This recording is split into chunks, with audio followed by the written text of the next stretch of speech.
Más o menos 3 años ha salido la última guía de RCP y ahora este año ha salido una modificación de esa guía, pero básicamente la modificación de la guía que ha salido ahora es para RCP avanzada, ¿no? Modificación de medicamentos, inclusive se está viendo si el bicarbonato tiene un beneficio para el paciente, porque lo primero que nosotros hacemos cuando hay un paro cardiorrespiratorio es, estoy hablando del intrahospitalario, ¿ya? Lo primero que hacemos es, por ejemplo, ver medio interno, ¿no?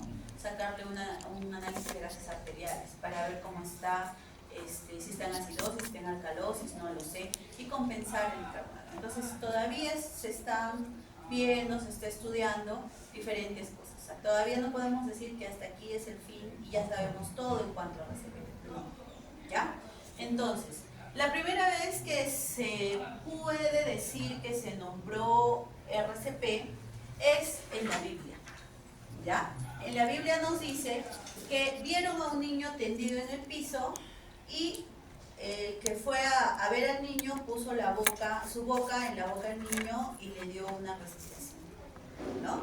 Entonces puso sus ojos sobre sus ojos y sus manos sobre las manos suyas y el cuerpo del niño entró en calor, ¿no? Entonces, básicamente estábamos viendo ya cómo empezaban a buscar una solución para que puedan recobrar a la persona que ha sufrido paro cardiorrespiratorio. Luego de eso, en 1530, Paracelso coloca un tubo en la boca de un paciente y le insufla aire, o sea, directamente. Imagínense, le coloco un tubo a ustedes y insuflo yo. Entonces, ya, también íbamos descubriendo más cosas. Luego de eso, Vesalius comunica la tráquea de un perro con un sistema de fuelles, ya aquí es ventilación mecánica también, ¿no? Entonces, en 1700 ya se forman diferentes sociedades y estas ya van a recomendar la aplicación boca a boca en el paciente que ha dejado de respirar, ¿no? Ya vieron que hay un cierto beneficio en darle una ventilación boca a boca al paciente.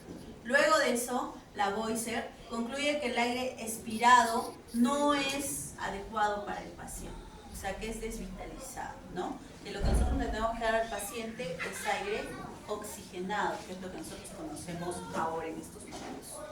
En el siglo XVIII y XIX ya se describen mayor técnicas de reanimación, que la vamos a ver en la otra diapositiva, pero ya ellos imaginaban o decían cómo podemos recuperar al paciente o cómo podemos hacer que un paciente vuelva a recobrar la vida, ¿no? Entonces, para eso ya en 1901 ya se evidencia la RCP moderna y aquí ya se evidencia el masaje cardíaco pero a tórax abierto. O sea, abrían el tórax y ya empezaban a dar masaje al paciente. En 1936 ya crean un estudio de RCP donde ya evidencian qué otras técnicas se puede utilizar en los pacientes, ¿no? Posteriormente, en los años posteriores, ya se hace las compresiones a tórax cerrado, también hacen la desfibrilación a tórax cerrado y también aquí ya demuestran que las compresiones externas ayudan a la circulación o son una ayuda de circulación cardíaca artificial. Entonces, ¿qué técnicas utilizaban o sugerían o veían ellos que eran adecuadas para recuperar al paciente?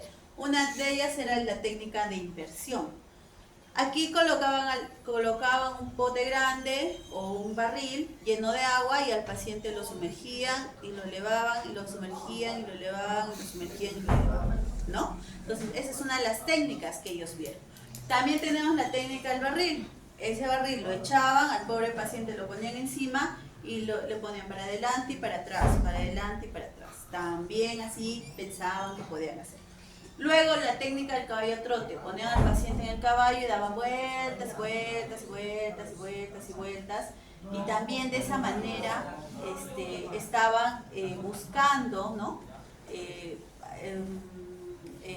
Hacer o realizar la funcionabilidad del corazón, que en ese momento ha sufrido un paro cardíaco, ¿ya? Entonces esas son las técnicas que se utilizaban anteriormente. Luego de esto, en 1961, ya se da el acrónimo ABC, que ha cambiado el acrónimo ABC, ahora es CAB, pero ya cambió también, se agregó una palabra, ahora es CABD, ¿no? Porque ya contamos con el desfibrilador, entonces es CABD. Entonces, como todo, va modificándose, ¿no? La primera escuela de resucitación se dio en 1961. Actualmente, a pesar de que nosotros digamos, bueno, de lo que hemos visto o lo que les he mostrado anteriormente en cuanto a todas las técnicas, actualmente podemos decir que ya hemos visto la fisiología, hemos visto la anatomía, ya tenemos mayor conocimiento, pero a pesar de todo el conocimiento que tenemos, todavía tenemos un porcentaje muy alto de muertes por paro cardiorrespiratorio. ¿Y por qué? ¿Por qué creen ustedes que es eso? ¿Qué es lo que sucede? Y es más, algunos dicen que ha incrementado todavía las muertes por una parada cardíaca. ¿Por qué? ¿Qué puede suceder? Sí, ya sabemos cómo funciona, ¿no? Ya no utilizamos el caballito, ya no utilizamos la inmersión, nada. ¿No? Ya sabemos, tenemos cosas, ya tenemos el día, pero a pesar de eso ha incrementado. ¿Por qué?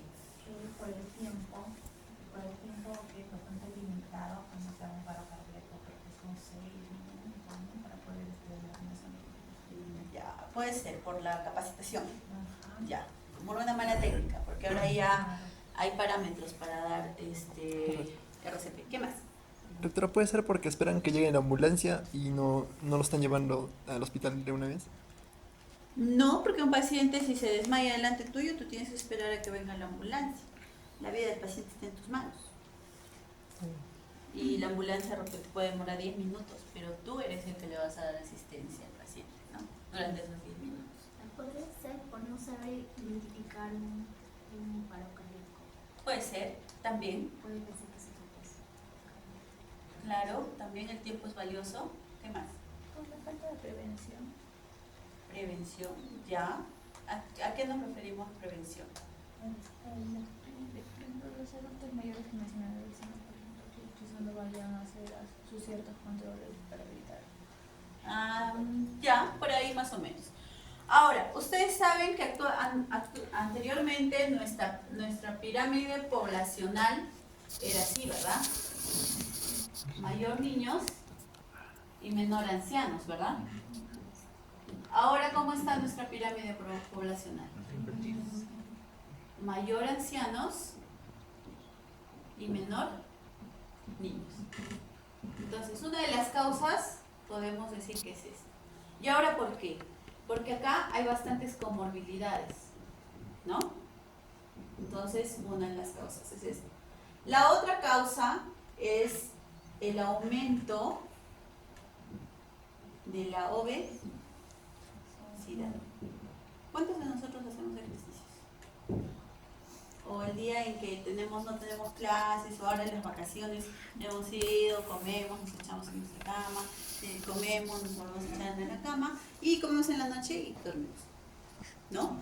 Eso es, nosotros mismos estamos generando que nuestro cuerpo no tenga una mayor actividad, ¿no? Y va a haber mucho mayor acúmulo de grasa en el organismo.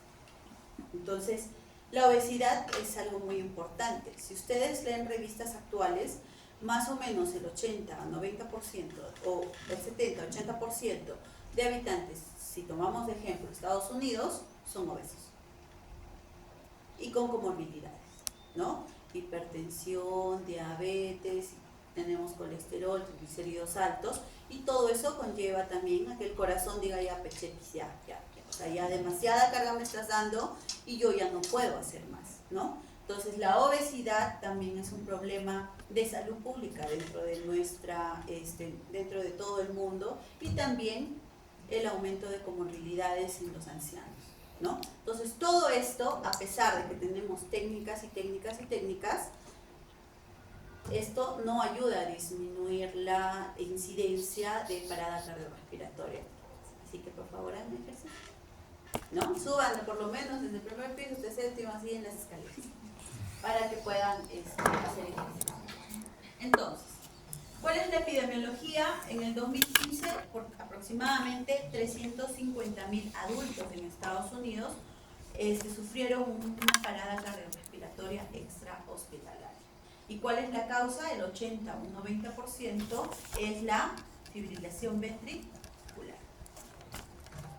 La incidencia global de parada cardiorrespiratoria es aproximadamente de 55 casos por cada 100.000 personas al año.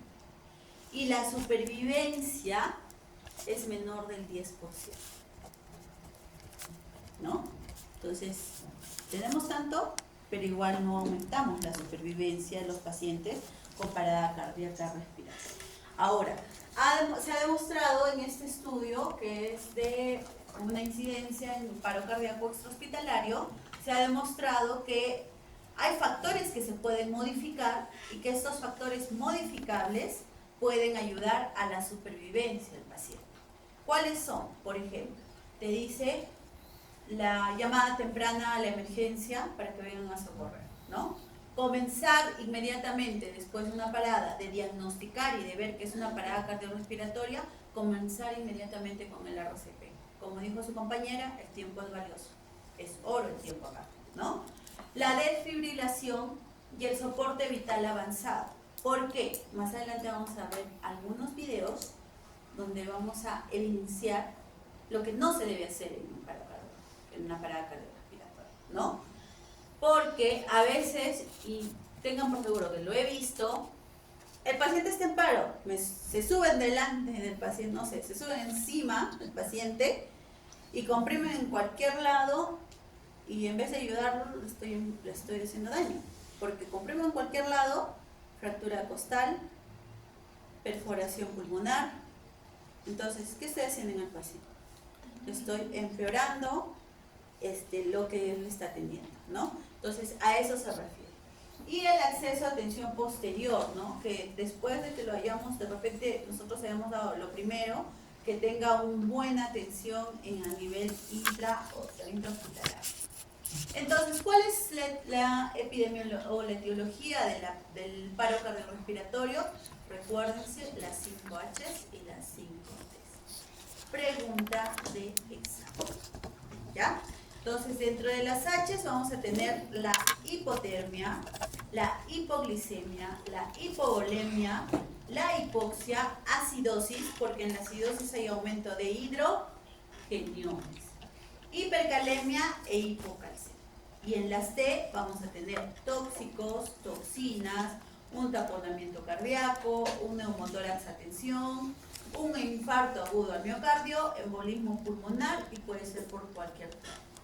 ¿Ya? Entonces esas son las causas del paro cardiorrespiratorio. Entonces, chicos, esto pone de manifiesto que tenemos que tener en cuenta que es beneficioso y para el paciente que nosotros determinemos por qué está en parada cardiorrespiratoria, ¿no?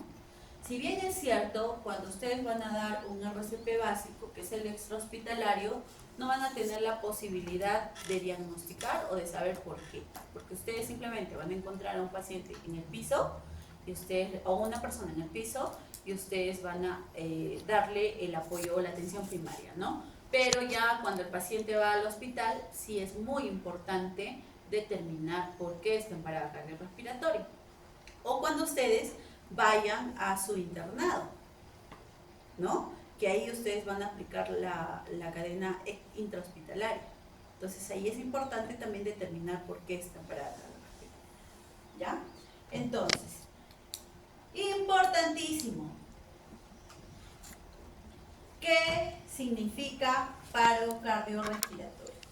Paro cardiorrespiratorio es la interrupción brusca, inesperada y potencialmente reversible de la actividad mecánica del corazón. ¿Ya?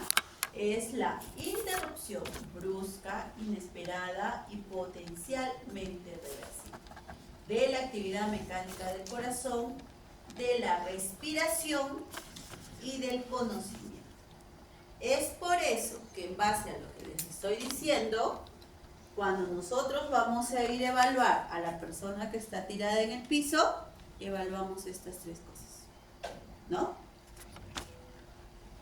Actividad, corazón, respiración y conocimiento. Entonces, por eso es que evaluamos. El paro respiratorio, en este caso, es el cese de la respiración. Entonces, el tiempo en el que el flujo sanguíneo está detenido o disminuido va a determinar el pronóstico del paciente. ¿Ya? ¿Por qué determina el pronóstico del paciente? Porque tenemos un órgano muy importante en nuestro cuerpo. ¿Cuál es? El cerebro. Entonces, mientras más tiempo esté el cerebro sin sangre, mayores complicaciones irreversibles vamos a tener en el paciente. ¿Ya? Entonces, aquí vamos a ver. Normalmente el corazón... cada día, entregándonos ¿no?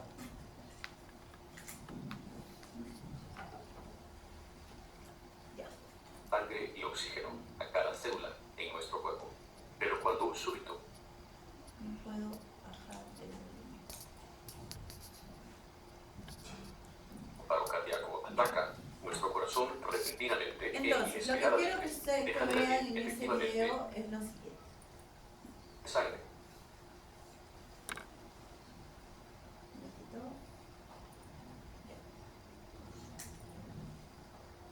Es lo siguiente.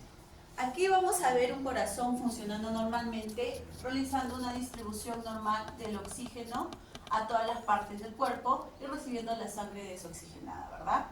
¿Qué sucede cuando este corazón deja de funcionar? Deja de funcionar y así sea sangre oxigenada o desoxigenada, simplemente sufre un estancamiento hasta donde ha llegado, ¿no? Por ejemplo, aquí para la irrigación del cerebro está básicamente a nivel del cuello. La irrigación de la parte de los brazos está básicamente a nivel del hombro. Y para las piernas, pues se quedará a nivel del abdomen. Entonces, esto es lo que sucede. Así sea sangre oxigenada o desoxigenada. Es por eso que más adelante vamos a ver la fisiología del paro cardiorrespiratorio y vamos a ver que con la primera o segunda compresión que nosotros vamos a dar al paciente en base a lo que les estoy diciendo, vamos a llevar esta sangre oxigenada estancada en esta parte hacia el órgano. Por eso es importante aprender unas buenas compresiones en el paciente. ¿Ya? Ojo, en esta clase vamos a dirigirnos más hacia la parte fisiológica del paro cardiorrespiratorio. Porque todos hemos escuchado, ¿no? Paro cardiorrespiratorio, se para el corazón. Ya, pero ¿qué sucede después? Eso es lo que tenemos que comprender para saber qué tenemos que hacer con nuestro paciente. Entonces, como habíamos mencionado anteriormente, habíamos dicho que el tiempo es crucial para nosotros, ¿verdad? Entonces, el daño al cerebro va a determinar el pronóstico del paciente. ¿Qué sucede en este paciente? Este paciente sufre una parada cardiorrespiratoria. Si yo comienzo a los 0 o 1 minutos de que el paciente sufrió la parada cardiorrespiratoria, mi RCP, este paciente va a tener una supervivencia de mayor del 90% sin tener complicaciones. Pero si yo comienzo mi RCP a los 5 minutos, este paciente va a tener una supervivencia de un 70 a un 75% de supervivencia. Si yo comienzo mi RCP a los 7 minutos, mi paciente ya va a tener un 25% de supervivencia sin complicaciones. O supervivencia con complicaciones en este caso. Si yo comienzo mi RCP a los 9 minutos, tengo un 10% de supervivencia. Y si comienzo a los 10 minutos, tengo básicamente un 0% de supervivencia en el paciente. ¿no? Recuerden que el cerebro es el que comanda todo el organismo. Basta que se dañe una partecita para que algo no funcione. A eso se refiere este cuadro. ¿Ya?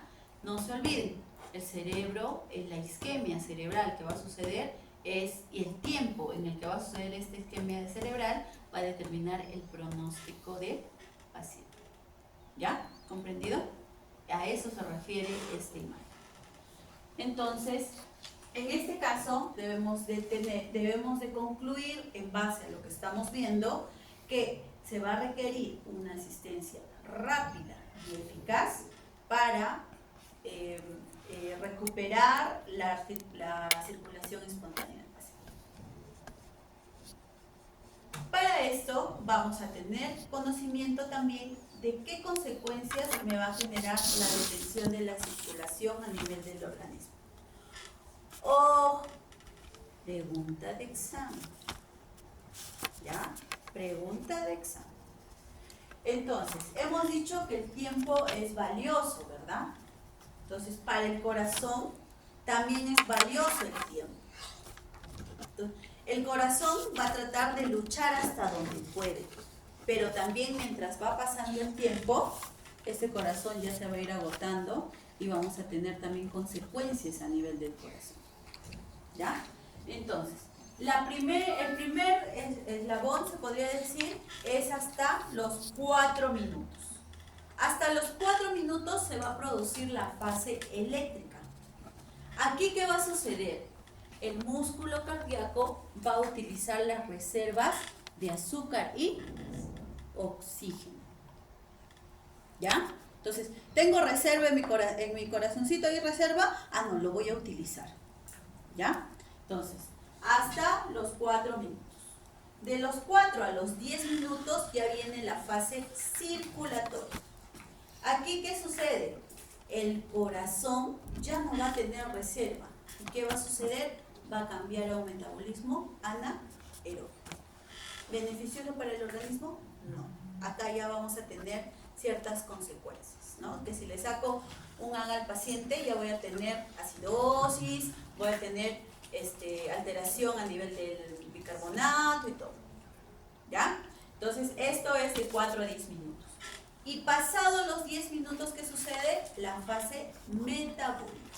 En esta fase metabólica ya van a haber consecuencias irreparables para el corazón. ¿Por qué? Porque las células cardíacas se van a inflamar, se van a romper. ¿Y qué más va a suceder? Y se van a morir. Entonces, así como hemos dicho que el cerebro sufre en una parada cardiorrespiratoria, nuestro corazón también sufre en la parada cardiorrespiratoria, ¿no? Y también es dependiente del tiempo, al igual que el cerebro. Entonces, esa es. A esto me refería. Por ejemplo, les voy a dar el ejemplo. En su examen se puso un caso clínico de un paciente que ustedes, no sé, están caminando por la calle y encuentran un paciente, ¿no?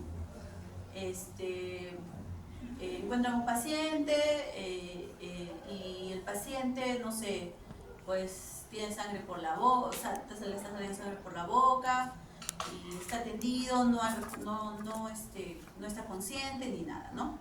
Entonces se le pone el caso clínico y pregunta número 1, ¿no? Determine el asa del paciente. Ustedes determinan de acuerdo al caso clínico. Pregunta número 2. ¿Cuáles son las consecuencias de la detención de la circulación? ¿No?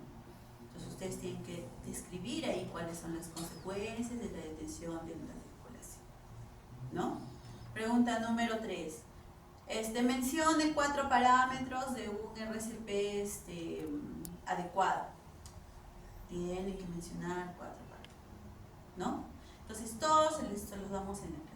Y no está difícil. Y ahorita cuando termine van a decir, doctora, no, el examen no es difícil, sino simplemente que ustedes tienen que recordar todo lo que hablamos. ¿Ya? Listo. Entonces esto es importante. Esto y a nivel cerebral es muy importante. A nivel del cerebro, ¿qué es lo que sucede? ¿No? En el corazón ya hemos visto que llega hasta romperse las células cardíacas, ¿no? Se inflaman, se mueren y todo. En el cerebro sucede lo mismo. Lo primero que va a suceder es una isquemia cerebral. ¿Y qué va a suceder en esta isquemia cerebral? ¿O por qué se produce? Por la disminución del flujo cerebral, ¿no? Esta isquemia cerebral va a tener una consecuencia primaria. Al igual que el corazón, va a tener una falta de oxígeno y de glucosa para su funcionamiento, o que son ideales o que son los principales para el metabolismo cerebral. Luego de esto va a venir la interrupción del flujo sanguíneo cerebral, y esto va a alterar rápidamente todo el metabolismo en el paciente. Y también va a haber un metabolismo anaeróbico, que también es perjudicial para nuestro cerebro. Entonces, ¿qué proceso va a conducir a la muerte de nuestras neuronas a nivel cerebral? Lo primero es que hemos dicho que va a haber un fallo en la producción energética. ¿Por qué? Por déficit de glucosa, ¿no? Y oxígeno. Segundo, va a haber una acidosis láctica. Luego va a haber un aumento del calcio citosólico y un exceso de radicales libres. Esto va a conllevar a un acúmulo extracelular de neurotransmisores, a una consecuente activación de receptores, y la neurona ya va a estar en fallo de aporte de oxígeno y glucosa. Todo esto va a conllevar a algo ya que no tiene que no va a haber marcha atrás. ¿Qué va a generar? Un fenómeno del no reflujo, va a generar un edema masivo, un bloqueo de la microcirculación, porque recordemos que cuando hay alguna alteración a nivel cerebral, se va a haber una microcirculación, o sea, el organismo va a agarrar y va a decir, ya, tú no funcionas, pero yo voy a generar otras circulaciones para que por lo menos me llegue un poquito de sangre o oxígeno o glucosa, ¿no? Entonces va a haber un fallo ya en un bloqueo de esta microcirculación, va a haber necrosis tisular hipóxica y va a haber revascularización persistente. Y esta revascularización persistente que produce hipoperfusión a nivel cerebral. Y estos tres es como un, ¿cómo se dice? Ciclo, ¿no? Es como un ciclo. Yo genero esto, yo a la vez genero esto y sigo generando esto y sigo generando lo otro. Entonces, de esta manera es que vamos a tener muerte neuronal por la isquemia que se está produciendo a nivel cerebral. ¿Y qué va a producir esta muerte cerebral, muerte neuronal? Pérdida de cognición a nivel cerebral. Es por eso que mientras yo más me demore en recuperar al paciente, sí lo voy a poder salvar, ¿no? De repente, sí lo salvo, ya respira, pero no sabemos el daño cerebral que está teniendo. No sabemos si va a despertar tal igual como antes de caerse, o ya va a despertar con una parálisis, o ya va a despertar con una afasia, no sabemos. Entonces, eso es lo que tenemos que tener en consideración. ¿Hasta ahí todo claro? Listo. Entonces, chicos, ¿aprender RCP es fácil o difícil? Es fácil aprender RCP, ¿ya?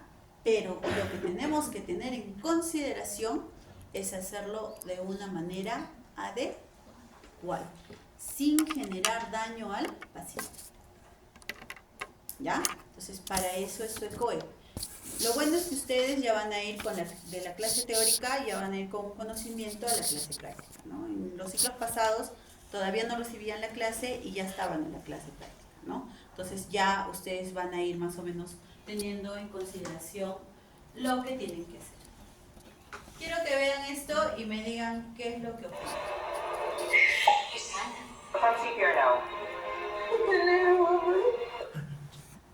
¿Han visto?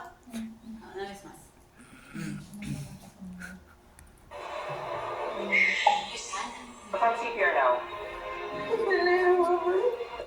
¿Qué opinamos? ¿Ustedes creen que está haciendo RCP? ¿Es beneficioso para el paciente? No. Es beneficioso, que está sacando brazos o que está moviendo los hombros, pero no hay nada adecuado ni en la posición ni en la manera en la que está dando el RCP. Y eso es lo que no debemos hacer, por si acaso, ¿ya? Entonces, ¿qué es el RCP? es utilizar todas las maniobras necesarias para sustituir la función del corazón, en este caso, y pulmones, ¿no? Más que el corazón, vamos a sustituir la función del corazón, pero a base de presiones intratorácicas, ¿ya? Porque si yo quiero sustituir al corazón en sí, tendría que abrir el corazón, agarrar el corazón y yo misma darle un masaje cardíaco. Pero no todos los pacientes le vamos a hacer eso, ¿verdad? Entonces, como es RCP básico, yo tengo que tener en consideración que voy a sustituir la función del corazón en base a presiones intratorácicas. Aumento la presión intratorácica y hago que el corazón genere, o aumento la presión intratorácica y hago que aumentar la presión a nivel de todos los vasos y de esa manera hago que la sangre empiece a correr, ¿no? Es como, imagínense ustedes, ¿no? En un tubito le ponen una gotita de agua y lo dejan ahí echado, ¿no? Esa gotita de agua no se va a mover para ningún lado. Pero ¿qué sucede si yo aumento la presión de este lado del tubo y aumento y soplo, ¿no? Estoy aumentando la presión. Esa gotita de agua va a ir al otro extremo del tubo. Y es lo mismo que sucede en nuestro tórax. Aumento la presión intratorácica para que la sangre que tengo a nivel de todos mis venas y arterias, más en este caso lo más importante son las arterias, se distribuyan. Entonces eso es lo que también tenemos que tener en consideración. El objetivo principal está enfocada a conseguir flujos circulatorios adecuados para dos órganos principales que hemos visto que sufren, ¿verdad? El corazón y el cerebro. Tres cosas importantes: reconocimiento rápido, prevención rápida del RCP y si tenemos DEA a la mano, uso rápido del DEA. ¿Ya? Entonces, reconozco, inicio RCP y si tengo DEA, uso rápido del DEA. Para esto habíamos mencionado que hay dos cadenas, ¿no? Una intrahospitalaria y una extrahospitalaria. ¿Ya? La extrahospitalaria, el primer eslabón de la cadena extrahospitalaria, habíamos mencionado qué cosa es: la activación de la respuesta a la emergencia. ¿Y cómo activo esta cadena? Llamando por teléfono. ¿Y cuándo llamo por teléfono? Cuando yo ya he diagnosticado la parada cardiorrespiratoria, ¿verdad? Entonces, diagnostico y llamo. Porque yo tengo que llamar y decir, el paciente está en parada cardiorrespiratoria. Porque de repente se desvaneció el paciente y simplemente es un paciente, supongamos, diabético, que se ha puesto su insulina, no ha comido, ¿qué diagnóstico le daríamos? Hipoglicemia. Por eso se ha desmayado, ¿no? Entonces, no es una parada cardiorrespiratoria. Entonces, si es hipoglicemia, no tengo que activar mi cadena extrahospitalaria.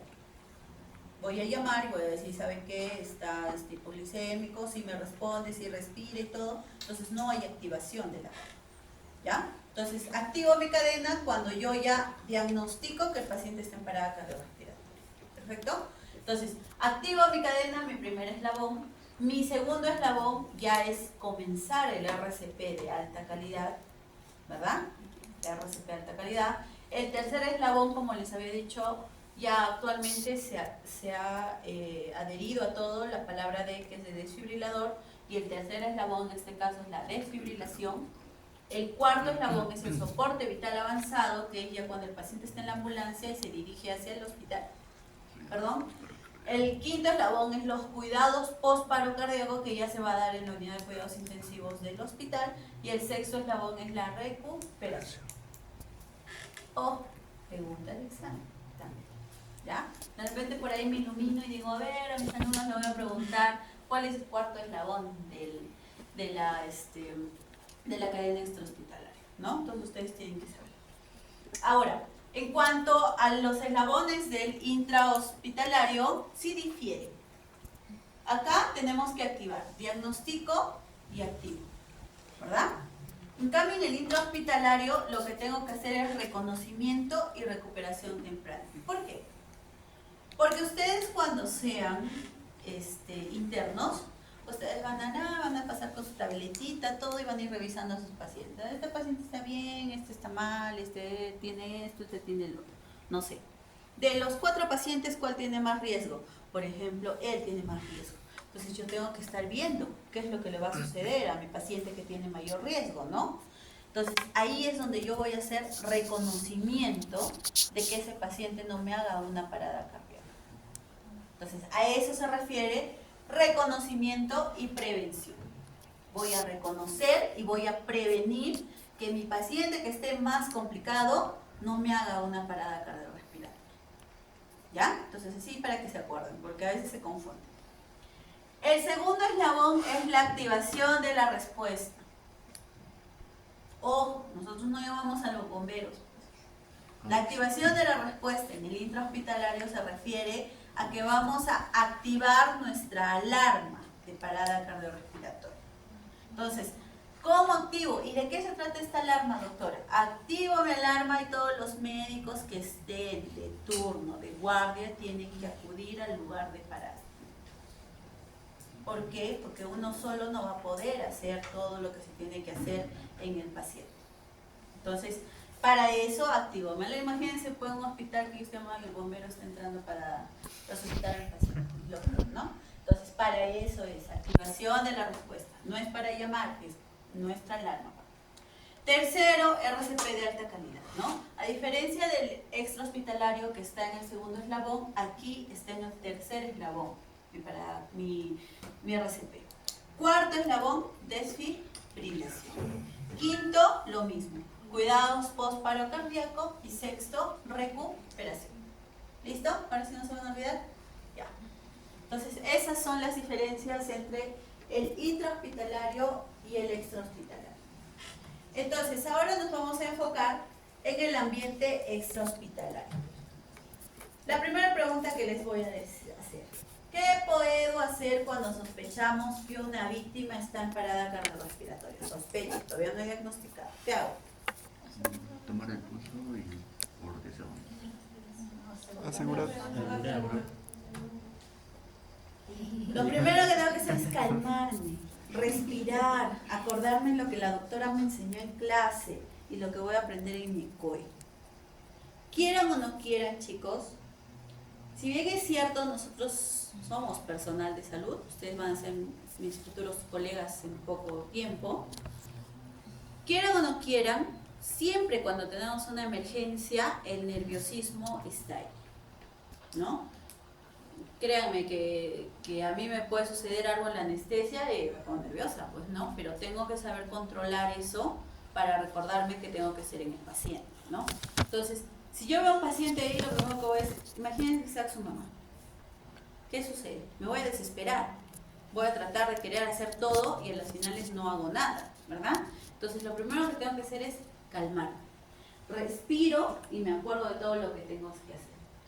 Luego de calmarme, recién viene la seguridad del escenario, ¿ya? Recuerden que siempre es importante verificar la seguridad del escenario. Y me tengo que hacer 3 preguntas. ¿Existen peligros para mí? ¿Existen peligros para el paciente? ¿No? O debo de tener una vista panorámica también de todo. Entonces, a eso va. Ejemplo.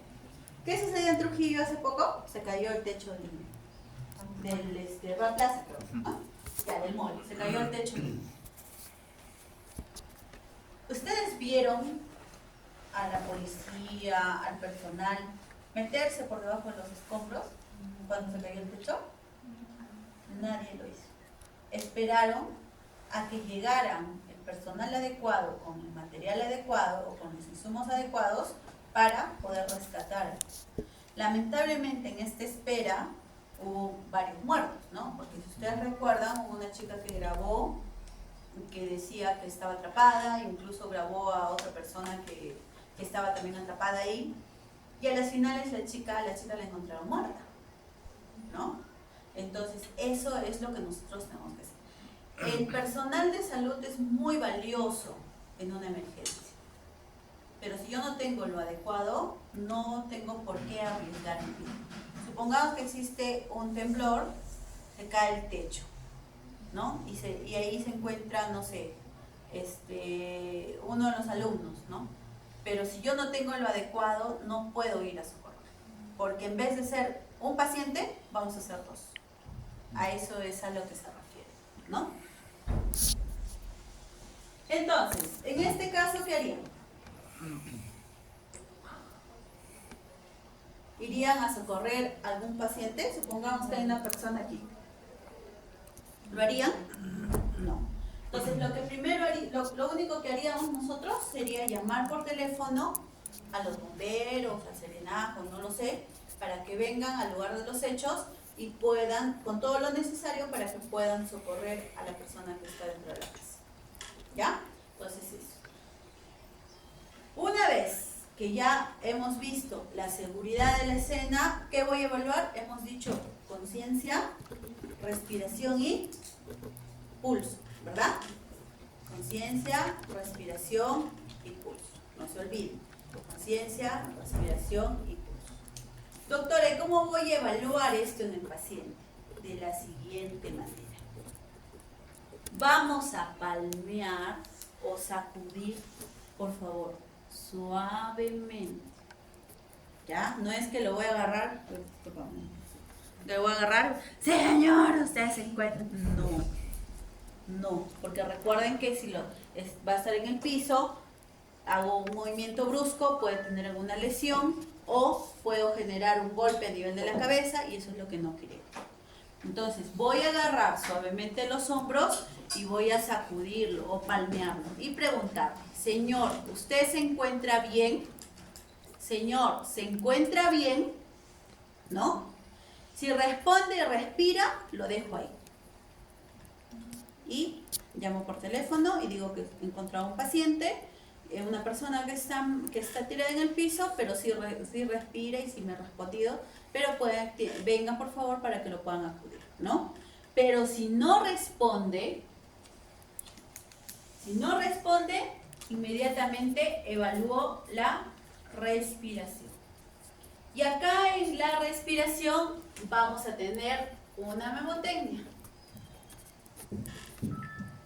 ¿Ves? ¿Y qué significa? Ver, escuchar y sentir. Entonces, ¿y cómo lo hago, doctora? De esta manera. Me acerco al paciente, escucho si está respirando, veo si el tórax se eleva y también en esta parte voy a sentir, ¿no? Cuando nosotros respiramos, ¿qué sentimos? Aire calientito, ¿verdad? Entonces, veo, escucho y siento. ¿Quedó? Me apersono, me aperturo y veo, escucho y siento. ¿Ya? Ahora, de repente no me quiero agachar mucho, doctora, tengo flojera en agacharme mucho para hablar al paciente. También hay otra manera. Agarro mi mano, el dorso, esta parte, lo coloco en la nariz del paciente, pero eso no quiere decir que yo no deje de ver el tórax, si se está elevando o no. Entonces lo puedo colocar y voy viendo. Y ahí también voy a sentir, ¿no? El aire calientito del paciente. Entonces, recordemos esto, ¿ya? Una vez que he evaluado la respiración en el paciente, voy a buscar el pulso. ¿Y dónde busco el pulso? ¿Y dónde está la carótida? Reparo anatómico. A ver. ¿Y dónde está el esternocleidomastoideo? ¿El anterior o el posterior? ¿El externo o el interno?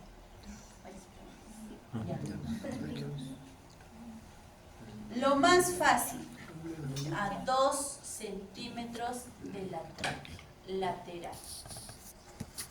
¿Ya? Porque imagínense, ¿no? Su compañera me dijo, veo mi esternocleidomastoideo. ¿Y si eso beso? Y si tiene un cuello así, vas a ver cómo lo buscas, ¿no? Si es delgado o es delgado como todos nosotros, va a ser fácil, ¿no? Pero si es un paciente obeso, entonces, lo primero, lo que sí voy a encontrar en un paciente obeso es la tráquea, ¿verdad? Entonces ya, pues agarro lo primero, mitad de mi mandíbula, bajo, ahí está mi tráquea. Entonces ahí encontré la tráquea y me voy lateral. Para ver. Ahora, doctor, ¿es el único lugar donde puedo ver? No, no es el único lugar. También puedo ver a nivel del radio, a nivel del brazo. También puedo ver a nivel inguinal, ¿no? Imagínense que es un paciente que ha sufrido un accidente de tránsito, está todo rasmillado acá. ¿Ustedes van a querer agarrarle? No. Entonces me voy a la parte inguinal. ¿Ya? Entonces tenemos otro lugar. ¿Qué es importante acá?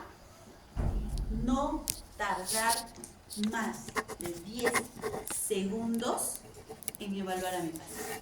¿Por qué? Porque el tiempo es valioso.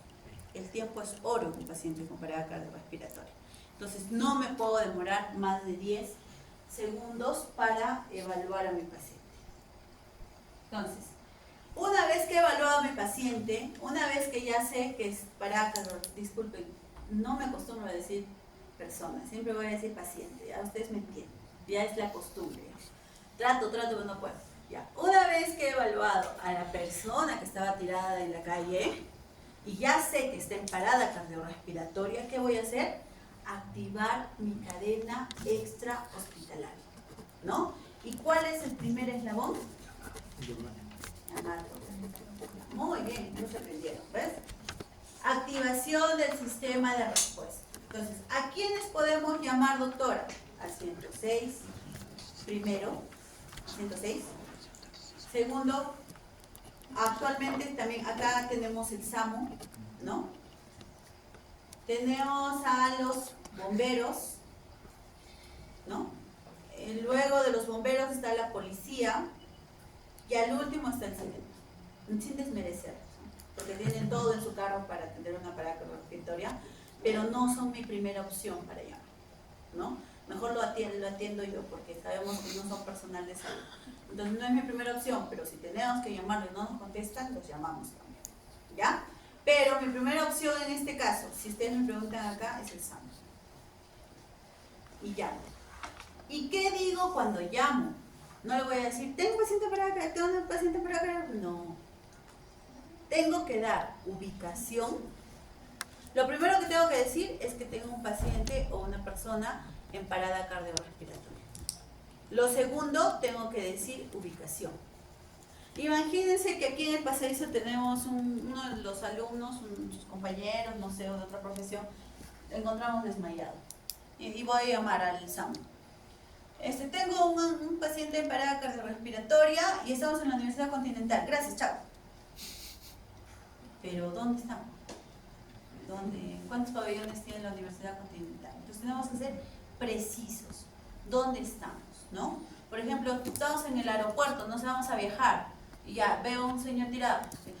Por favor, vengan, estoy en el aeropuerto. Pero ahora no sé si han ido al nuevo aeropuerto de Lima, que ya tiene 2 pisos, tiene más entradas, parece un laberinto. Entonces tengo que especificar dónde estoy. Y si hay alguna referencia para dar, lo tengo que dar. Por ejemplo, en el segundo piso, donde es entrada, hay varios restaurantes, ¿no?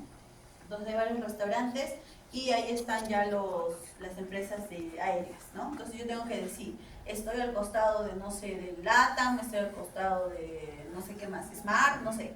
Entonces tengo que ser más específico en decir dónde estoy, ¿ya? Entonces para eso es la llamada. Y luego de esto tengo que iniciar RCP lo más pronto posible, ¿no? Ya hemos dicho que es muy importante que nosotros iniciemos RCP con el menor tiempo después de haber diagnosticado. Ahora nos vamos a enfocar en el ambiente intrahospitalario, ¿ya? A diferencia del extrahospitalario, el intrahospitalario es un poquito más complejo. Se necesitan más personas. Y más o menos es así, ¿no?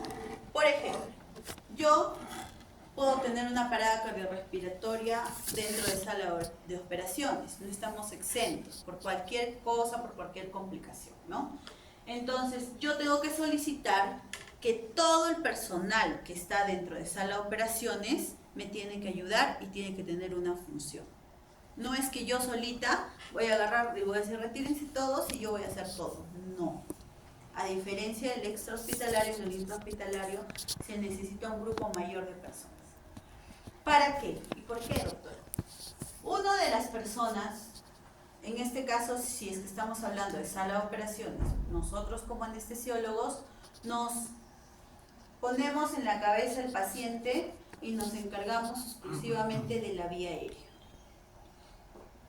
¿Ya? Entonces yo estoy ahí, estoy con mi máquina de anestesia, paciente intubado, yo me encargo de la vía aérea. ¿Por qué? Porque dar RCP a un paciente intubado en ventilación mecánica es diferente que dar RCP a un paciente sin intubación. Y la única que maneja el ventilador mecánico de mi máquina de anestesia soy yo. Entonces yo tengo que ponerle, porque yo sé qué parámetros tengo que quitar y qué parámetros tengo que poner para poder dar ventilación al paciente. Entonces esa es mi función. Nadie me puede quitar, no ni la enfermera me va a decir, ahora doctora, permiso, chao, yo me pongo ahí. No. Entonces esa es mi función. Y yo voy a delegar las funciones. Por ejemplo, yo, parada cardiorrespiratoria en la cabeza del paciente. Segundo, mi residente, listo. Se supone que tú tienes capacitación de RCP, comienza por favor el RCP. Mi residente comienza las compresiones. Tercero, enfermera, listo. Enfermera, permeabilíceme las vías y tenga jeringas a su lado. Cuarto, otra enfermera, ábrame el coche de paro. Quinto, otra enfermera o personal técnico, apertúrame una hoja y yo te voy a, y vamos a ir dictándole a qué hora estamos poniendo los medicamentos y cuántos medicamentos estamos poniendo. Y lo principal que tiene que anotar ella es a qué hora comenzó el paro cardiorrespiratorio. ¿Ya? Entonces se necesitan varias personas, ¿verdad? Entonces a eso me refiero. Vía aérea, encargada del registro, compresor, pero este compresor sí va a tener cambios. No es el que se va a quedar todo el momento ahí, va a cambiar. Sí. Se ha demostrado que después de 2 ciclos, si yo continúo dando más de 2 ciclos, las compresiones ya no son las mismas que he comenzado a dar en el primer ciclo. ¿Por qué? Por el cansancio. ¿Ya? Entonces, para eso. Él sí cambia interfunciones. Ah, ya. Y otra persona más que me traiga el desfibrilador. ¿Ya? Entonces, tenemos al desfibrilador, el que esté cargado de los medicamentos, el líder del equipo, en general nosotros es el que está en la vía aérea y quien me anote todo. Entonces, es todo un equipo que actúa en ese paciente. ¿No? Eso es en la parte del intrahospitalario. Entonces, chicos, ¿cuál es el segundo eslabón? Estamos hablando del extrahospitalario. Iniciar las compresiones y el RCP precoz. Habíamos dicho que anteriormente el RCP era CAB, ¿no? Y actualmente ya es CABD. Circulación, vía aérea, ventilación y desfibrilación. ¿Ya? Listo. ¿Hasta ahí todo claro? Ya. Para... ¿Qué hora es? Ya, sí tenés. Le voy a contar un caso clínico. Hace 2 meses que yo estaba en sala de operaciones y nos llaman de cirugía de día. Y nos dicen, ¿saben qué? Por favor, que vengan todos los anestesiólogos o el anestesiólogo de emergencia porque tenemos una parada cardiorrespiratoria. Entonces, ya estábamos con mis colegas ahí, salud. Solamente había una sala, creo, sí, solamente había una sala, entonces estábamos libres, el de emergencia, el de URPA, y había subido el de sedaciones, creo. Entonces dijimos, entonces vamos, ¿qué habrá pasado? Fuimos a cirugía de día, que está al otro lado todavía en el hospital, y efectivamente una señora de, ¿cuántos años tenía? 82 creo, 82 años, está en parada cardiorrespiratoria. Es una paciente que ha entrado caminando y que simplemente había ido para una colonoscopia, ¿ya? Y tuvo una parada cardiorrespiratoria. Entonces, ¿qué sucede? Llego, como les dije, nos ponemos a la vía aérea, me voy a la vía aérea y veo a la técnica ventilando al paciente, al revés la mascarilla, y en vez de hiperextender la cabeza, la comprimió más y según ella ventilaba. Veo los labios del paciente azules. Entonces ahí sí dije, a ver, permisito, ahora sí entro yo, me encargo, agarré, volteé todo, puse, elevé la cabeza y recién sentí que entraba el aire, porque ni el tórax se expandía cuando daba la ventilación, ¿no? Entonces ahí recién, ya. Llegamos, yo vi que la enfermera que estaba dando RCP no era una RCP o no eran compresiones de calidad, así que al licenciado con el que fui, porque también fue licenciado, que también tiene que estar capacitado en el RCP, le dije, ¿sabes qué? Iniciale por favor el RCP, e inició el RCP, ¿no? Vino mi otro colega agarró, dijo, le voy a sacar un AGA, entonces vamos viendo. Entonces el otro le voy a sacar un AGA y préndanme el desfibrilador, por favor, porque quiero ver qué ritmo es, ¿no? Entonces recién comenzamos a recuperar a la paciente. ¿Y qué había sucedido? ¿No? Como les digo, tenemos que ver por qué la paciente ha hecho la parada cardiorrespiratoria, ¿no? Entonces lo primero que también preguntamos es qué le han colocado al paciente. Le han colocado midazolam y petidina, ¿ya? Pero qué dosis, ¿no? No, le hemos colocado tanta dosis que no sé cosa, la doctora gastroenteróloga nos dice. Ah, ya, listo, chévere. Lo que yo tengo de experiencia es siempre revisar las vías. ¿Por qué? Porque a veces un movimiento o algo, si son venas muy delicadas, se rompe, ¿no?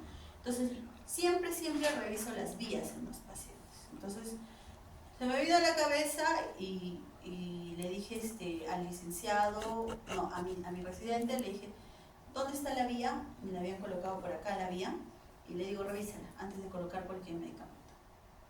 Ya, la revisó y el brazo de la señora estaba tan hinchado que todo lo que le habían pasado se había quedado acá. Y si ustedes recuerdan, por farmacología, la absorción subcutánea es un poco más lenta. Entonces, si la doctora le colocó por esa vía midazolam y petidina, ¿ustedes creen que ese midazolam y petidina ha pasado ya totalmente? No. Se estaba absorbiendo recién. Y es por eso que la paciente ha hecho una depresión respiratoria. Y al dar una depresión respiratoria, ha terminado en parada cardiorrespiratoria, ¿no? Que ha sido inadvertido, sí ha sido inadvertido, pero lo malo es que nunca se dieron cuenta o nunca vieron por qué la paciente estaba entrando en parada cardiorrespiratoria. La sacamos del paro y aquí también nadie había notado a qué hora entró al paro, o sea, no sabíamos a qué hora entró al paro porque hasta que nos llamen, hasta que nosotros vayamos y todo, habían pasado como 5 minutos. Nadie vio qué hora había entrado al paro, nadie sabía qué medicación le había colocado a la otra persona, ni siquiera habían abierto el coche paro. Entonces abrimos el coche paro, le empezamos a colocar la medicación, claro, buscando la otra vía porque esta de acá ya no me servía, tenía que buscar otra vía antes de colocarla, la intubamos y todo, la sacamos del paro y volvió a entrar en paro, ¿no? Volvió a entrar, la volvimos a sacar y ya con eso ya se fue a UCI. Pero a esto es a lo que me refiero, ¿no? Que siempre tenemos que estar atentos a qué es lo que sucede y debemos de saber qué es lo que vamos a hacer ante un paciente que entre en parada cardiorrespiratoria, ya sea en el intrahospitalario o en el extrahospitalario. ¿Ya? Bien. Es algo que sucedió hace 2 meses en mi hospital. Entonces, chicos, ya activamos mi cadena, ya llamé, ya pedí ayuda. Y cuando pedí ayuda también me olvidé decirles que si en el lugar donde yo estoy no tengo desfibrilador, tengo que solicitar que traigan un desfibrilador o un DEA, ¿ya? Pero si en el lugar donde estoy hay un DEA, a la persona que está a mi alrededor o al vigilante, no sé, solicito que traiga el DEA, ¿ya? Lo más rápido posible. Luego de esto ya voy a iniciar con las compresiones. ¿Y cómo hago las compresiones, doctor? Primero voy a agarrar mi mano no diestra y mi mano diestra, ¿ya? Lo que va a dar las compresiones en el paciente es esta parte. No en la palma, no en los dedos, como hemos visto en el video que le vi, ¿no? ¿Cómo estaban sus compresiones? Así con los dedos, no. El que va a dar es esto. A ver, tóquense ustedes acá y díganme, si ustedes comprimen, ¿esto va a bajar? ¿Su esternón baja? No baja, ¿no? Y si yo comprimo más fuerte, nada, no baja. Entonces los dedos no son los que dan el RCP. ¿Cuál da? El talón de la mano. Entonces, esta parte es la que va a ir contra o encima del esternón. ¿Ya? ¿Y cómo ubico, doctora? Línea intermamaria, línea media del esternón. En ese punto, ahí es donde hago donde ubico mi dorso. ¿Ya?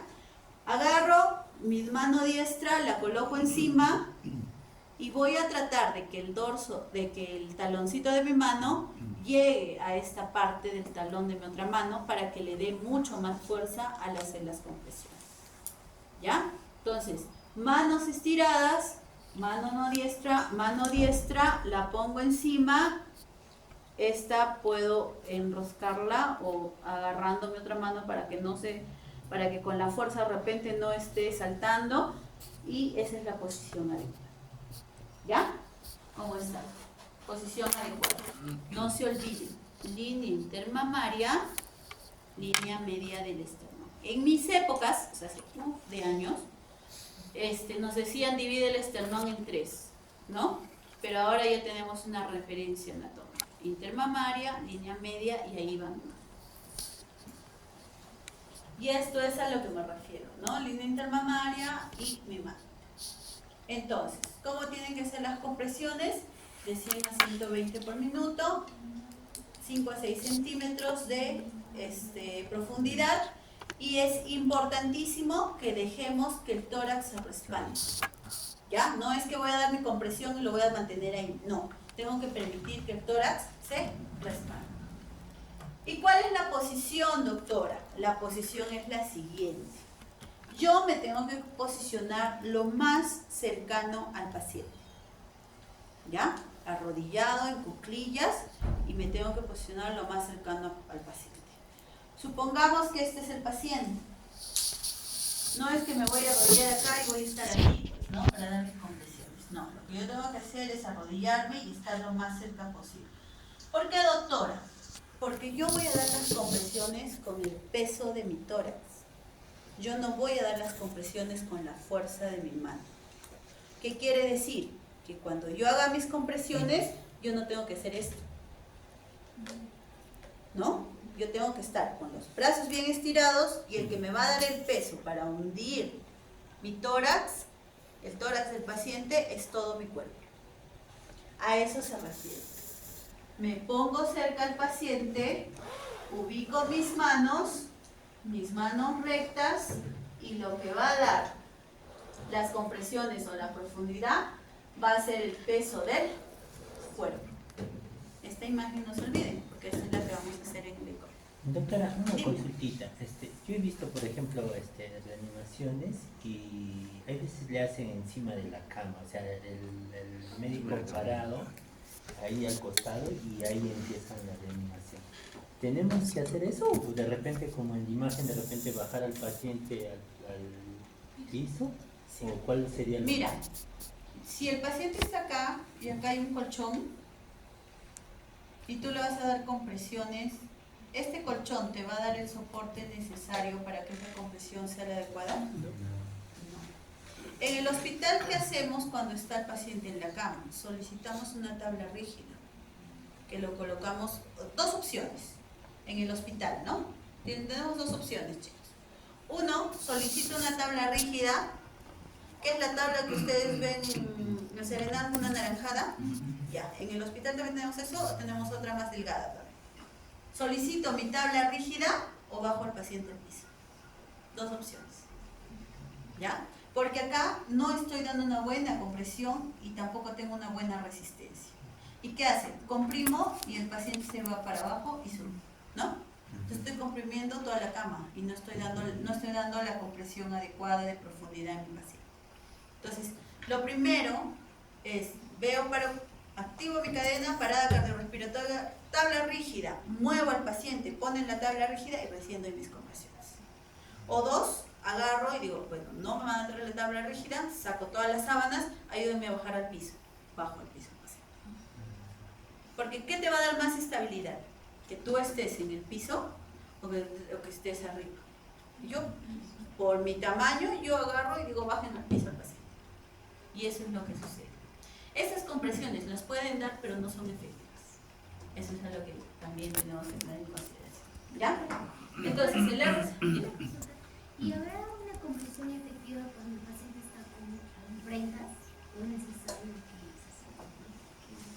Mira, si son varones, yo no tengo la necesidad de sacarle nada, ¿no? Si son mujeres, tengo la necesidad de sacarle el brasier. Pero tampoco pues voy a agarrar y voy a sacarle, imagínate que estás en la calle y yo te voy a levantar todo y te voy a sacar el brasier y te voy a... No. Entonces, lo que podemos hacer, por ejemplo, en mujeres, es meter la mano, agarrar el brasier y jalárselo para arriba. Y listo. Y hago mis compresiones. No tengo nada más que hacer ahí. ¿Ya? Ahora, de repente son pacientes o una persona se desmayó y son las que tienen sus polleritas, ¿no? Ahí sí hay que sacar todo. Porque esto me genera una compresión y me genera más presión para acá. Y eso yo no necesito. Entonces ahí sí, todo. Si es posible lo rompes, lo sacas, todo, pero le liberas todo. En este caso, la señora que les cuento el caso de lo que pasó en el hospital, tenía polleras. Y así le estaban haciendo. Entonces hemos llegado, pedimos tijeras y a cortar todo, para que no haga ninguna compresión acá. ¿Ya? RCP de máxima calidad, chicos, frecuencia cardíaca, compresiones de al menos 100 por minuto, profundidad 5 centímetros, expansión de la pared torácica. No debe haber, debemos minimizar las interrupciones entre cada compresión y evitar la hiperventilación. Pregunta de examen. ¿Ya? Entonces, ¿cuál es la fisiología de las compresiones? Es que vamos a aplicar una fuerza a nivel del esternón y vamos a aumentar la presión intratorácica, que es lo que les mencioné hace rato, ¿no? Y así vamos a generar un flujo antetóraco. Entonces, aquí en el corazón, mis compresiones es presiones, ¿ya? No es que yo voy a agarrar, es porque si yo quisiera que el corazón funcione, no daría mis compresiones acá. ¿Dónde daría mis compresiones? Acá, porque mi corazón no está acá. Daría mis compresiones acá, pero imagínense, ¿no? Entonces, es cambio de presión. Entonces, aquí, por ejemplo, Está haciendo el trabajo vamos a ver, del ¿no? corazón manualmente. Con cada compresión efectiva, Con usted cada está compresión, incrementando la presión vamos a hacer en que el este sistema, flujo la cual facilitará la circulación de sangre a través aumenta del corazón presiones y hacia el intratorácicas y al aumentar va a hacer Toma que tiempo esto para hacer que la sangre se circule dirija gracias hacia a la todas las oxigenación partes, ¿no? Que es lo que cardiovascular. les he dado el Entonces, es ejemplo muy del importante iridio, empujar ¿verdad? fuerte y rápidamente Para que no se para que olvide. está haciendo el Listo, entonces se hace el mecanismo de compresión externa, aumenta la presión intratorácica, aumenta la presión de perfusión coronaria, va a dar más fuerza en la sangre, en los vasos torácicos, y va a ir a la circulación sistémica y así va a llegar al cerebro, que es lo que queremos cuidar. ¿Ya? Entonces, lo que tenemos que hacer es que tiene que haber menos interrupciones entre las compresiones que nosotros vayamos a dar, ¿no? Y tenemos que buscar una adecuada presión de perfusión. Y esta adecuada presión de perfusión la vamos a dar con presionar el tórax y ubicar los 5 centímetros que tenemos que hundir el tórax básicamente, ¿no? Entonces, con esos 5 centímetros hago que aumente más la presión intratorácica y voy a generar eso. Entonces, ¿qué nos quiere decir acá? Por ejemplo, dice, según los estudios, que cuando yo comienzo las compresiones intratorácicas o las compresiones, a los 3 o 5 compresiones recién voy a llegar a una adecuada perfusión coronaria. Entonces, no es inmediato, es 3 o 5 compresiones. Una vez que he llegado a una adecuada compresión, esto es lo que se refiere. Entonces voy a buscar mis 3 o 5 compresiones y recién voy a llegar a una adecuada perfusión coronaria, ¿no? Sigo haciendo mis compresiones y cuando detengo estas compresiones, esto va a disminuir esta presión y ya no vamos a tener perfusión en esa zona. Para volver a tener la misma perfusión que había localizado, necesito reiniciar mis compresiones y todavía voy a tener un cierto tiempo para encontrar la perfusión adecuada. Entonces, aquí está la explicación de por qué tenemos que minimizar el tiempo. Cuando yo doy la respiración al paciente no me voy a tomar mi tiempo, es inmediata las 2 respiraciones que le voy a dar para evitar el tiempo sin perfusión en el paciente. ¿Ya? Tenemos que tener en consideración que el corazón se va a volver a llenar por esta presión o compresión intratorácica y esta sangre que no es oxigenada va a pasar a nivel de las arterias pulmonares, se va a oxigenar, el corazón también va a botar sangre oxigenada y de esa manera voy a ayudar a que llegue glucosa y oxígeno a nivel de todos los órganos. ¿Ya? Entonces, estamos diciendo, la compresión de un reanimador, por ejemplo, es que va a llegar el... Debe de ser en una superficie dura y lisa. Ya. A ver, acá mejor lo vemos porque no puedo bajar de volumen y no puedo explicar. Ya. Como hemos dicho, lo bajamos al paciente, ubicamos dónde vamos a hacer nuestras compresiones. Ya hemos dicho, línea intermamaria y esternón, la mitad. Ahí está la mano diestra, mano no diestra y empezamos a comprimir con el cuerpo. ¿Ya? Y continuamos. Ahora, si yo llego y estoy sola y el paciente está en el piso, ¿qué hago, doctora? Agarro mi celular, llamo al 106, pongo altavoz, lo pongo en el piso y yo estoy comenzando. No tengo que pararme un costadito, llamar un ratito y recién comienzo, no. 106, pongo en el piso y comienzo mis compresiones. ¿Ya? Listo. ¿Y qué sucede con 2 reanimadores? Con 2 reanimadores, miren la posición de las 2 personas. Están frente a frente. Entonces, deja de dar las compresiones y la otra persona ya está preparada para dar las compresiones. ¿Ha habido, en lo que ustedes han visto, ha habido bastante demora? No. Entonces, han minimizado su tiempo de dejar al paciente sin compresiones, ¿ya? Entonces es eso. Ahora, en la vía aérea tenemos que tener en consideración, ¿qué sucede cuando un paciente se desmaya? La lengua es la que va a obstruir, ¿verdad? Entonces, ¿qué tenemos que hacer primero? Aperturar esa zona. El ejemplo que les dije, ¿cómo le estaba dando ventilación? Así, no había apertura. Entonces, ahí tenemos la maniobra frente-mentón. Hiperextendemos la cabeza del paciente para poder dar nuestras ventilaciones. ¿Ya? También hay otra maniobra que es la de tracción mandibular, pero eso básicamente lo utilizamos para el hospital. Lo más adecuado, lo más rápido para ustedes es frente-mentón. Pero despacio también, porque tampoco voy a agarrar y voy a decir, frente-mentón. No, agarro con cuidado. Recuerden que la parte cervical es la que tenemos que cuidar siempre en el paciente. ¿Ya? Hay diferentes protectores para poder dar ventilación al paciente, pero si es, algunas revistas o algunos estudios refieren que si solamente podemos dar compresiones, nos dedicamos a dar compresiones, pero si es que podemos dar respiraciones, también es lo adecuado dar las respiraciones, ¿ya? Por ejemplo, un paciente que tenga sangre en la boca, imagínense, no le voy a dar respiración, pues, ¿no? Si le doy con la presión que le voy a dar, voy a generarle que esa sangre vaya a los pulmones y una neumonía por secreción a nivel de los pulmones. Entonces, eso es lo que no queremos, ¿no? En el hospital ya es maniobra avanzada, ya es donde nosotros vamos a intubar al paciente, ¿no? Ventilaciones, 2 ventilaciones, cada ventilación 1 segundo, no demoro mucho, doy mis 2 ventilaciones y comienzo a hacer mi RCP, ¿ya? Tenemos diferentes dispositivos, acá tenemos al AMBU, por ejemplo, que también nos puede ayudar para dar ventilación al paciente. Entonces, aquí vamos a ver que acá le está traccionando frente-mentón al paciente. Colocada sobre la frente.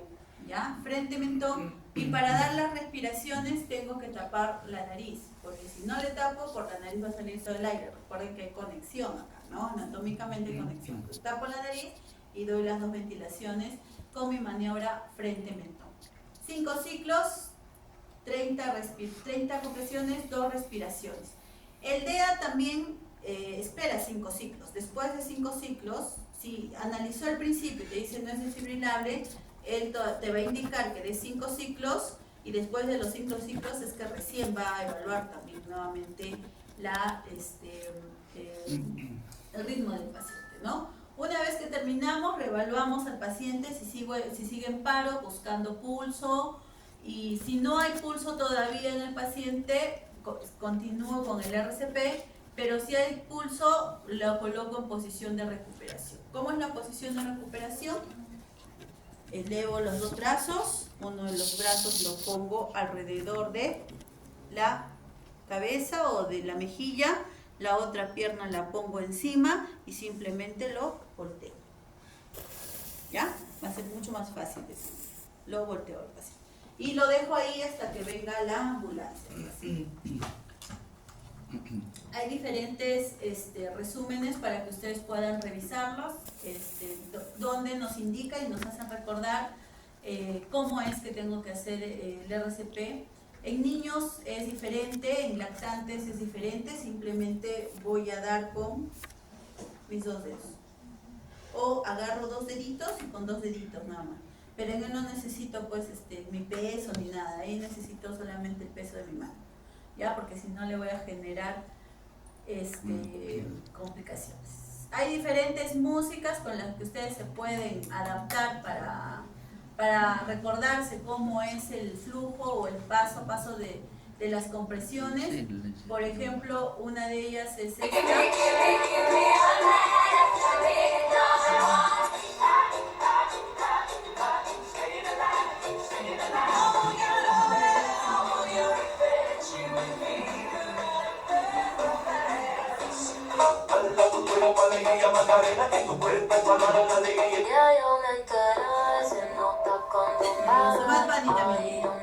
Entonces, ¿saben esa canción? Ya se acuerdan cómo tengo que dar mis compresiones y cuál es el ritmo, porque tengo que llegar a 100 compresiones por minuto. ¿Ya? Por último, chicos, tenemos el desfibrilador, que como les he dicho, en los hospitales van a ver estos del lado derecho, pero actualmente ya en todos los lugares públicos tienen el del lado izquierdo, que es mucho más fácil. ¿Ya? El DEA va a dar descarga a nivel del corazón del paciente y va a hacer que ese corazón aturdido vuelva a funcionar. Ojo, cuando el DEA da el corazón está parado, ya se paró, por cualquier causa, ya se paró.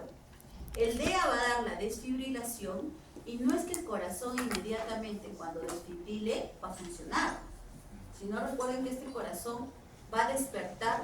Cuando ustedes despiertan así más aturdidos y todavía tarda un poquitito de tiempo para reaccionar. El corazón es igual. El corazón todavía va a salir de ese aturdimiento y recién va a comenzar a funcionar. Por eso que después de la descarga es que tienen que continuar dando compresiones. ¿Ya? Lo otro, los ritmos desfibrilables, no desfibrilables, pregunta de examen, desfibrilables, fibrilación ventricular, taquicardia ventricular sin pulso, no desfibrilables, asistolia y actividad eléctrica sin pulso. O pregunta de examen. No me vayan a decir después que no. El DEA, en este caso, chicos, sí nos indica todo lo que debemos de hacer. Le va a decir coloque los parches, ahí en los parchecitos dice en qué lado lo van a ubicar. Te dice, aléjate, voy a ver el ritmo. Te dice, no es desfibrilable, continúa el RCP y ya te da el ritmo con el cual tú vas a hacer el RCP. Termina tu ritmo de compresiones y te dice, da 2 ventilaciones. Te da el tiempo en el cual debes dar las ventilaciones. Y luego te da el ritmo también de las compresiones. ¿Ya? Entonces, eso es muy importante. Vamos a tener la monofásica y la bifásica. La bifásica es más o menos de 120 a 200 Joule y la monofásica es de 360 Joule. ¿No? Vamos a ir aumentando los Joule de descarga en el paciente. Hay múltiples escuelas de RCP actualmente, hay la americana, la europea, acá en México también y todo, ¿no? Pero todos llegan a un mismo punto, que tenemos que iniciar el RCP en el tiempo menor, ¿no? Entonces los cuidados por resucitación se van a dar en la unidad de cuidados intensivos y aquí después de las 72 horas es donde se va a determinar el daño neurológico. ¿Ya? Actualmente les presento a Lucas. Lucas es un equipo que ya de acá llegará, pues yo me imagino, a 10 años a Perú. porque Aldea también demoró en llegar. Y Lucas es un equipo que se pone alrededor del paciente y es el que le da las compresiones al paciente, ¿no? Entonces ya es mucho más Cuando una fácil. persona sufre un paro cardíaco, Aquí, su por ejemplo, corazón el deja de paciente, bombear de forma acá Lucas ya inesperada. le En está estos dando momentos las se necesitan compresiones eficaces y solamente el continuas para personal se mantener la dedica a circulación de la trasladar, sangre se hasta que dedica se ya a dar restaure el nosotros funcionamiento cuidados, del corazón del ¿no? paciente. Con el Entonces, dispositivo Lucas, la calidad del RCP se estandariza de y se repente cuando minimiza ustedes ya cuando una sean, persona sufre un paro. ya sean profesionales o ya estén trabajando de acá más adelante, ya van a tener el Lucas ahí en sus hospitales, ¿ya? Bien chicos, esa es la clase del día